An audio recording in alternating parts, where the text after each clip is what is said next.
કચ્છમાં સ્થાનિક સ્વરાજની 422 બેઠકો માટે 1866 મથકો પર મતદાન શરૂ। 1065 ઉમેદવારોનું ભાવિ 15.49 લાખ મતદારો નક્કી કરશે। ગુજરાત રાજ્ય ચૂંટણી આયોગના માર્ગદર્શન હેઠળ આજે કચ્છ જિલ્લામાં સ્થાનિક સ્વરાજ્યની સંસ્થાઓની ચૂંટણી માટે સઘન સુરક્ષા વ્યવસ્થા વચ્ચે મતદાનનો પ્રારંભ થયો છે। જિલ્લા પંચાયત, 9 તાલુકા પંચાયત, 5 નગરપાલિકાઓ અને ગાંધીધામ મહાનગરપાલિકાની કુલ 422 બેઠકો માટે સવારથી જ મતદાન મથકો પર મતદારોની કતારો જોવા મળી રહી છે। લોકશાહીના મહાપર્વમાં કચ્છ જિલ્લાના 15.49 લાખ જેટલા જાગૃત મતદારો પોતાના મતાધિકારનો ઉપયોગ કરી સ્થાનિક વહીવટનું રાજકીય ભાવિ નક્કી કરશે। જિલ્લા ચૂંટણી તંત્ર દ્વારા જારી કરાયેલા સત્તાવાર આંકડાઓ અનુસાર વિવિધ રાજકીય પક્ષો અને અપક્ષ મળી કુલ 1065 ઉમેદવારો આ ચૂંટણી મેદાનમાં પોતાનું નસીબ અજમાવી રહ્યા છે। નોંધનીય છે કે મતદાન પ્રક્રિયા શરૂ થાય તે પૂર્વે 26 બેઠકો પર ભારતીય જનતા પાર્ટી ભાજપના ઉમેદવારો બિનહરીફ વિજેતા જાહેર થઈ ચૂક્યા છે।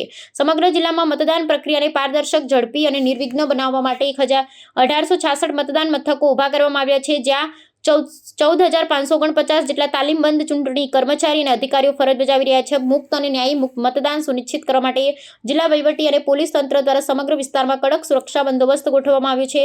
કાયદો અને વ્યવસ્થાની જાળવણીના ભાગરૂપે 518 સંવેદનશીલ અને 21 અતિ સંવેદનશીલ તરીકે જાહેર કરાયેલા મતદાન મથકો પર વિશેષ પોલીસ પહેરો અને સીસીટીવી મોનિટરિંગ સુનિશ્ચિત કરવામાં આવ્યું છે। સાંજ સુધી ચાલનારા મતદાન પ્રક્રિયા બાદ તમામ ઉમેદવારોના રાજકીય ભવિષ્ય ઈવીએમમાં કેદ થશે, જેના અંતિમ પરિણામો આગામી મતગણતરીમાં દિવસે સ્પષ્ટ થશે।